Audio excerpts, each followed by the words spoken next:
Bonjour à tous et bienvenue là, pour ce premier webinaire de la série 2024-2025 des rendez-vous agri-urbains. Ça fait plusieurs années qu'on organise ça et donc on vient de publier la programmation pour les prochains mois qui va se bonifier par quelques ajouts de webinaires, mais on a actuellement un webinaire par mois.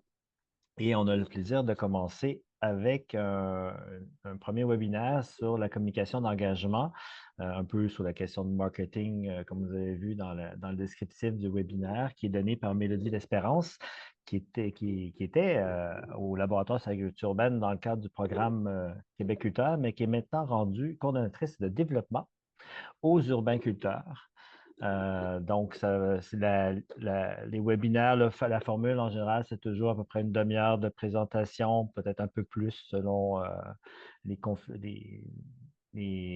présentateurs et présentatrices que nous avons. Et après ça, il y a une période de questions, de réponses.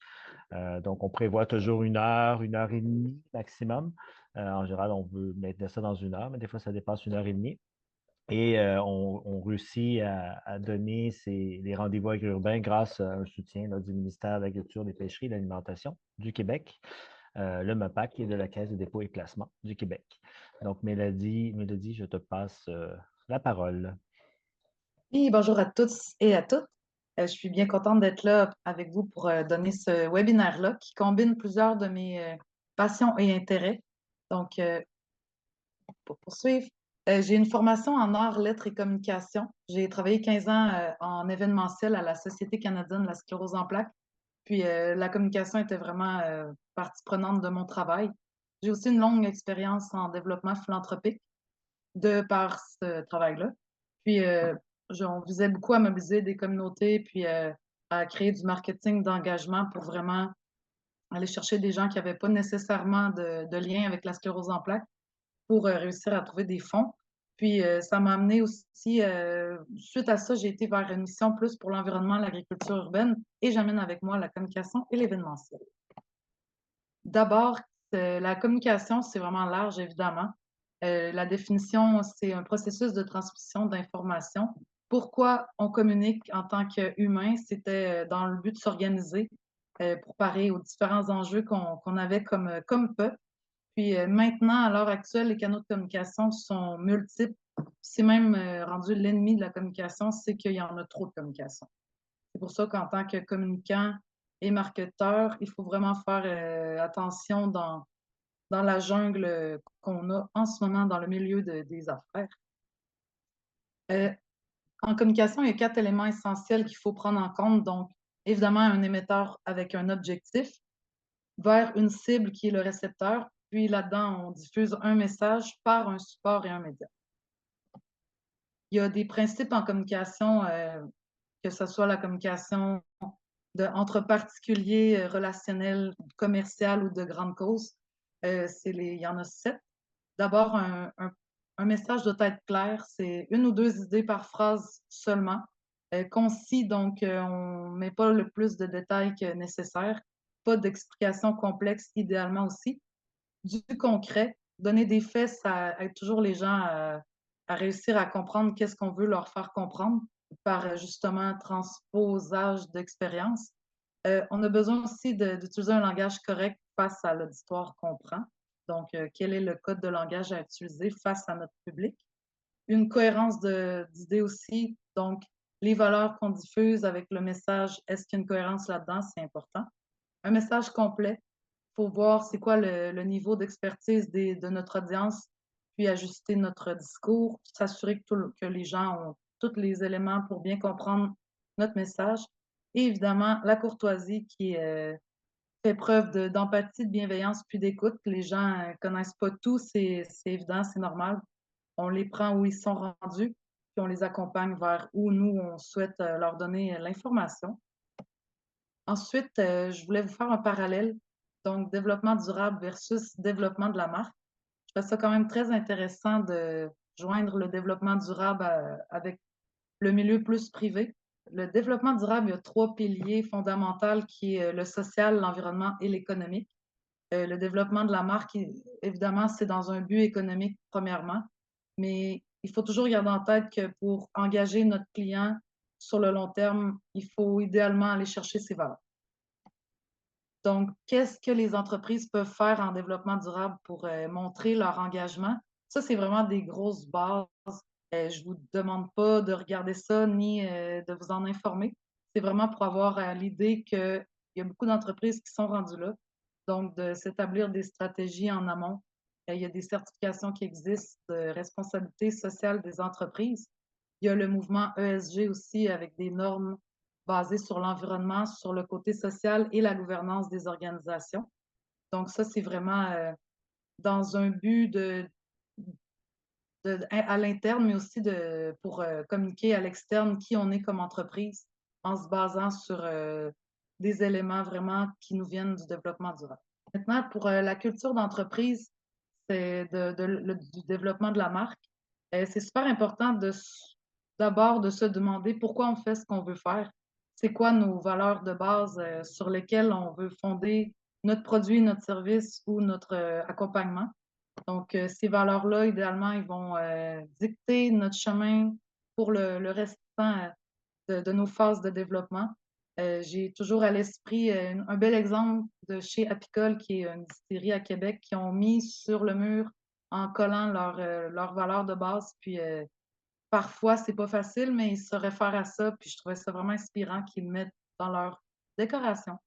Donc, ça fait partie d'eux, la clientèle le voit, eux le voient tous les jours. C'est une façon de se rappeler pourquoi on fait ce qu'on fait.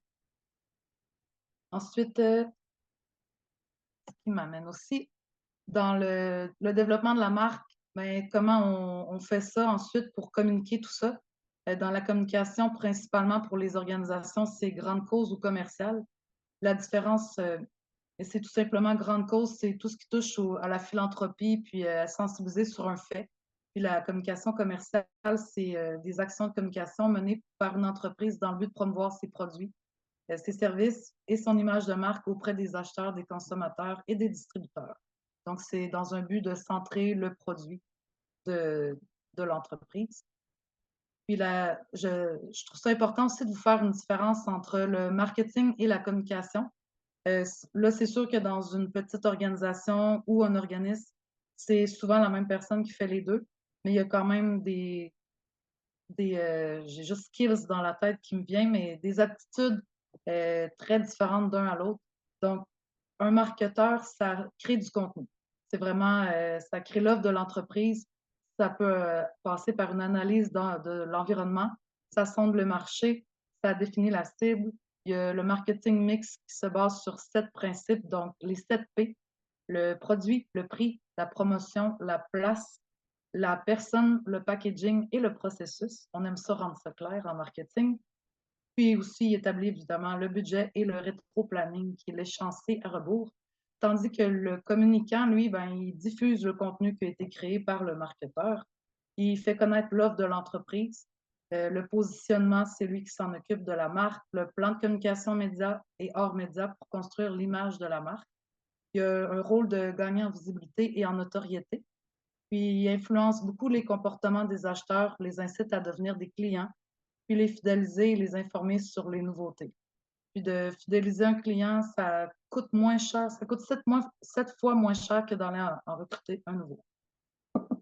Ensuite, pour le marketeur, pour la création de contenu, il y a plusieurs principes. Je ne vais pas m'étendre, mais je vais vous les énumérer rapidement euh, parce que ça ferait une formation pour ce contenu-là de lui-même.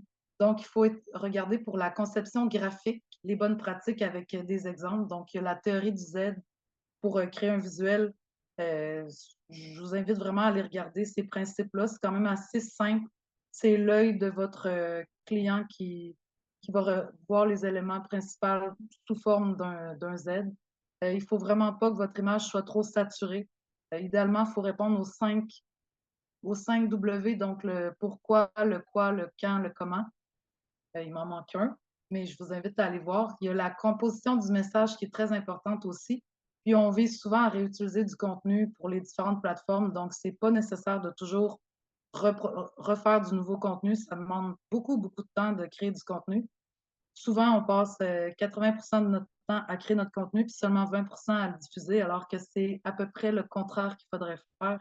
Parce que toute l'énergie mise à créer le contenu doit être diffusée, sinon ça sert un petit peu à rien. Si ça reste à l'interne, il faut avoir notre stratégie de diffusion en arrière de la tête tout le temps. Puis, pour la diffusion de contenu, il faut se baser sur l'écosystème de notre clientèle qui est un peu basé sur 4 piliers fondamentaux. Donc, on les retrouve et on leur communique par notre site web, le référencement naturel, les réseaux sociaux, puis un CRM. Ça, c'est un Customer Relationship Management. C'est pas obligatoire, mais c'est vraiment une base de données qui gère les relations clients avec l'organisation. C'est toujours dans un but de fidéliser notre clientèle puis de leur apporter un plus-value à leur expérience avec nous. Euh, je finis juste mon autre point. Donc, où faut se demander c'est où qu'on trouve nos clients, c'est où qui, dans les différentes plateformes où notre audience a plus de chances et plus susceptible de se retrouver entre Facebook, Instagram, LinkedIn.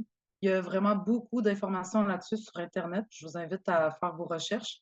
Il y a évidemment l'emailing aussi qui est par l'infolette informative ou plus marketing de promotion.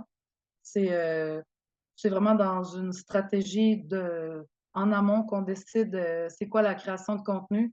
Est-ce qu'on veut seulement promouvoir nos produits ou on veut informer nos clients pour les sensibiliser vers nos produits? Ça demande toujours un peu plus de temps, mais ça crée vraiment plus l'engagement. Ce qui m'amène à notre stratégie d'engagement. En tant qu'employeur et une marque, c'est super important que nos employés puis tout notre réseau soient évidemment inclus dans notre stratégie de développement et de communication. Ça vise vraiment une communication responsable. Il y a toujours en marketing le principe du client engagé qui peut être passif ou actif. Donc, en tant que passif, le client, il est séduit par l'enseigne, mais pas nécessairement par le produit. Donc, il est plus apte à changer souvent d'organisation ou d'enseigne, justement. Tandis que la personne engagée, elle croit à nos valeurs, à notre organisation, à notre entreprise, puis elle va plus être apte à nous suivre. Mais comment on crée cet engagement-là de notre client? C'est pas facile maintenant dans un monde où l'abonnement immédiat est prôné. Donc, on demande aux gens de s'abonner, mais en leur disant, inquiétez-vous pas, vous allez pouvoir vous désabonner après 2 jours. Mais ça, c'est vraiment un cauchemar pour les gens qui essaient de créer l'engagement. Parce que c'est ça, c'est une façon, une cohérence de nous. Est-ce qu'on véhicule les valeurs que vous avez? Oui, donc faisons affaire ensemble. Mais c'est ça, dans le fond, le discours qu'il faut avoir et non Ah, achète mon produit puis tu peux partir le plus vite possible. Donc, ça, c'est mon conseil pour vous pour créer l'engagement de vos consommateurs. Donc, c'est ça, le paradoxe, c'est l'importance capitale d'être positif. C'est ça, le positif se propage tellement moins rapidement que le négatif. Donc, c'est pour créer l'engagement, dans le fond, il faut savoir dans quel contexte qu'on évolue. Est-ce qu'il y a des problématiques dans ce contexte-là? C'est quoi les besoins de nos clients? En marketing, maintenant, c'est vraiment social engagé. Avant, c'était le but de vendre notre produit le plus possible. Maintenant, c'est dans un but de répondre aux besoins de notre client. Puis par ça, on cherche c'est quoi la solution du problème de notre client. Puis on peut établir des solutions. Par la solution, on s'établit des stratégies et on rédige un plan d'action qui nous aide toujours à suivre c'était quoi nos stratégies de départ. Parce que c'est pas toujours évident de s'en tenir à son plan.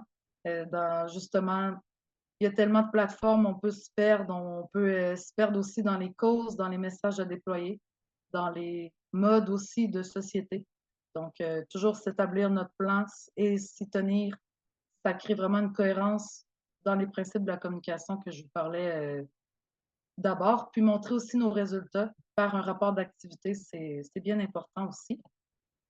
En amont de toute cette stratégie d'inclure nos employés dans notre structure de communication, d'inclure aussi notre réseau.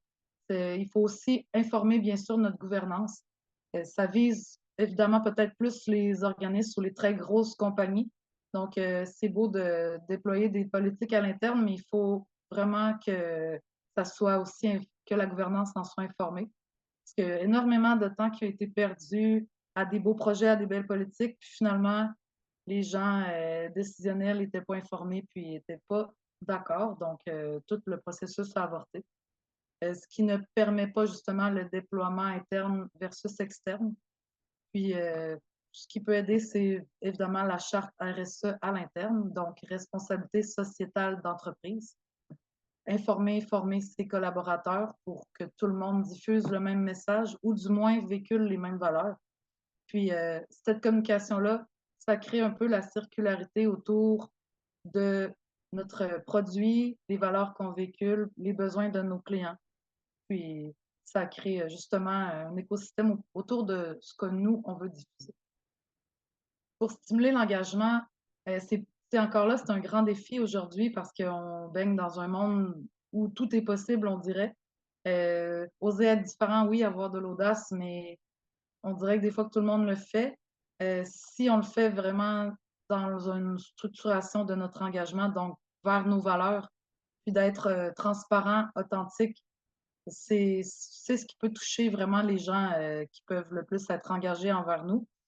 C'est dans un but de vraiment d'embarquer toute l'équipe avec nous, d'associer la démarche à la marque, nos actions. C'est vraiment un danger de se disperser. Je donne un petit parallèle de l'organisme pour lequel je travaillais. Il y avait eu le Ice Bucket Challenge. J'imagine que tout le monde sait de quoi je parle, de se verser de la glace sur la tête. Ça, c'était un organisme qui avait réussi cet exploit de communication-là. Mais moi, l'organisme pour lequel je travaillais a tout tenté pour recréer ça avec se casser un œuf sur la tête, mais ça marchait pas. C'était juste se disperser pour essayer de se réinventer constamment. Donc, ça peut être une stratégie, mais pour créer de l'engagement, moi, j'ai vu que c'était le contraire.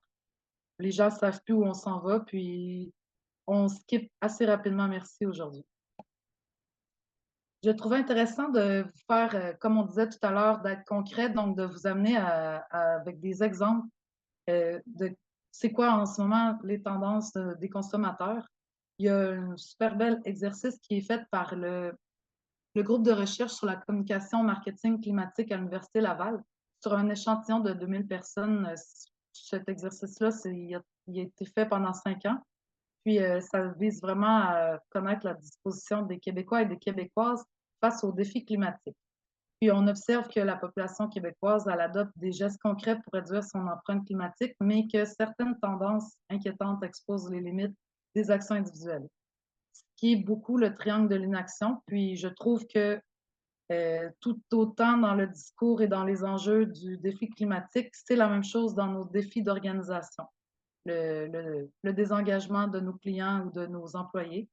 Donc, rapidement, je vous fais des parallèles. Il y a 89 des gens dans le baromètre qui croient que c'est important de prendre des mesures pour le climat, mais il y a seulement 65 qui sont prêts à prendre des mesures drastiques. Ça montre un peu une incohérence de oui, on le sait, mais qu'est-ce qu'on est capable de faire? Les gens ont besoin de moyens, puis ont besoin de cohérence là-dedans, en voyant que 77 des gens euh, croient que le Québec a la capacité d'agir, mais que seulement 38 croient qu'on agit efficacement. Si vous regardez ici à droite, c'est le pourcentage des émotions que les gens disent qu'ils ont en ce moment face aux défis climatiques. Puis, on voit un peu que c'est des émotions qui se rapportent au deuil. Donc, je pense qu'il y a un certain deuil de nos façons de faire, des façons de vendre nos produits. Donc, c'est tout intérêt à nous comme entreprise d'accompagner nos clients en ayant ça en tête. Ici, je voulais vous montrer qu'il y a, mais dans une bonne nouvelle, toujours dans une belle optique pour nous, il y a 62 des gens qui privilégient les produits locaux en ce moment, puis il y a 17 des gens qui comptent le faire. Donc, en marketing, c'est vraiment des super statistiques parce qu'on essaie toujours de pas perdre son temps à convaincre des gens qui sont vraiment fermés à notre discours. Mais quand les gens sont convaincus, mais il y a beaucoup de chances pour les engager avec nous sur le long terme. C'est voilà.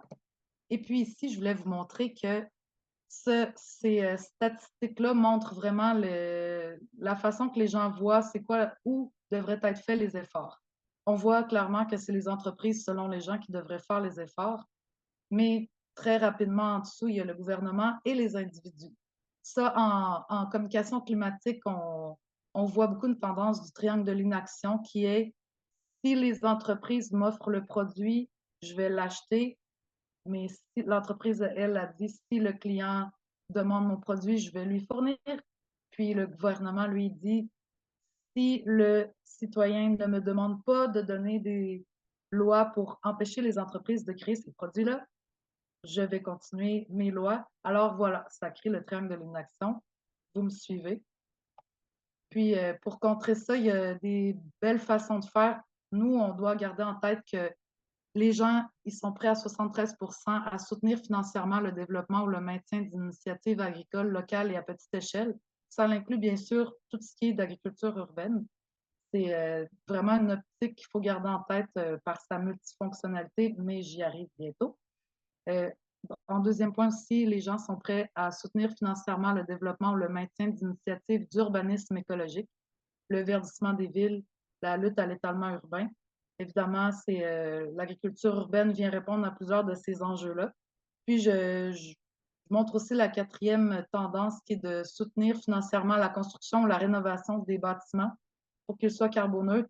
On peut se garder en idée que par ça, d'amener les gens à inclure de l'agriculture urbaine dans la réfection des bâtiments ou dans la construction de nouveaux bâtiments, ben, les gens sont apparemment rendus là. C'est une super bonne nouvelle pour nous et pour les tendances qui s'en viennent pour le futur. Ensuite, ce qui m'amène tout ça à vous parler de l'agriculture urbaine qui, oui, pour, pour l'agriculture conventionnelle de grande surface, le but premier, c'est la production d'aliments, évidemment. Oui, on a en tête qu'il y a un but économique maintenant, mais pour ce qui est de l'agriculture urbaine, on garde en tête toujours la multifonctionnalité des bienfaits de cette pratique-là, qui est évidemment de la production d'aliments, mais aussi un accès en ville à des aliments sains qui est maintenant souvent des déserts alimentaires. Pour nos citoyens aussi qui ont des enjeux de santé par rapport à nos modes de vie, mais pratiquer l'agriculture urbaine, ça aide beaucoup à l'activité physique. C'est une activité qui est quand même satisfaisante. Ça aide à la santé mentale, le verdissement de nos milieux. Donc, vous voyez tous les bienfaits aussi pour l'environnement, donc création d'îlots de fraîcheur, la perméabilisation de nos sols. C'est l'agriculture urbaine aussi. Chaque petite organisation représente un système en soi dans un système. Donc, on est tous reliés par le sujet de l'alimentation. C'est important de garder ça en tête que c'est vraiment un sujet qu'on est influencé par tout autour de nous. Puis c'est facile de se perdre, surtout avec l'arrivée des produits d'un peu partout. C'est compliqué de savoir maintenant c'est quoi qui est produit ici, qu'est-ce qui est produit de façon éthique et responsable. Puis il faut se référer à plus on sensibilise d'humains, puis plus la communication est déployée à ce niveau-là. Et on reconnecte ensemble nos chaînes. C'est dans un but vraiment du consommateur. C'est quoi son choix final au consommateur? Euh, c'est quoi les éléments qu'il a réussi à avoir pour faire son choix final? Donc, de garder en tête toujours la façon de créer son contenu, la façon de le diffuser, choisir nos plateformes pour rejoindre nos clients, puis de collaborer aussi, nous, dans le milieu, tous ensemble, ça aide vraiment beaucoup. Donc, comme le laboratoire sur l'agriculture urbaine, il crée beaucoup des ponts entre la recherche qui se fait dans nos universités. Euh, il amène les nouvelles innovations à des praticiens. Puis les praticiens, eux, c'est vous, souvent. Puis vous avez le mandat de diffuser par vos produits les nouvelles tendances, puis vers où on doit aller en tant que société. C'était mon parallèle que je désirais faire pour ça. Puis, c'est ça. je vous invite, moi, à réfléchir à est-ce que vous avez une cause selon vos valeurs de votre entreprise, votre plan d'affaires, le pourquoi moi je fais ça. Est-ce que dans votre plan, est-ce que vos actions préservent plus la biodiversité? Est-ce que vous touchez plus à l'inclusion sociale des gens marginalisés, la sécurité alimentaire, l'autonomie alimentaire de nos milieux? Puis ça, c'est vraiment très, très large. Donc, tous les aliments qui sont produits au Québec, ça vise l'autonomie alimentaire du Québec. Puis ça, c'est vraiment du développement de richesses locales. Mais il y a tellement, tellement plus que ça. Ça recrée vraiment des communautés autour de l'alimentation et de l'agriculture urbaine. C'est aussi une excellente façon de permettre aux nouveaux arrivants de mieux comprendre nos cultures, nos façons de faire, puis de nous, de les comprendre. Donc, dans le jardin, il n'y a pas de classe sociale, il n'y a pas de hiérarchie. C'est la belle mixité qui règne. Puis, j'ai pas de, moi, j'ai pas de réponse claire, donc c'est comme ça qu'il faut faire, mais chaque organisation peut entamer une réflexion pour se demander justement tous ces points-là. La communication versus le développement durable et le marketing. Puis, c'est vraiment à vous de jouer là-dedans, de trouver votre voie pour influencer les gens à créer votre engagement à vous.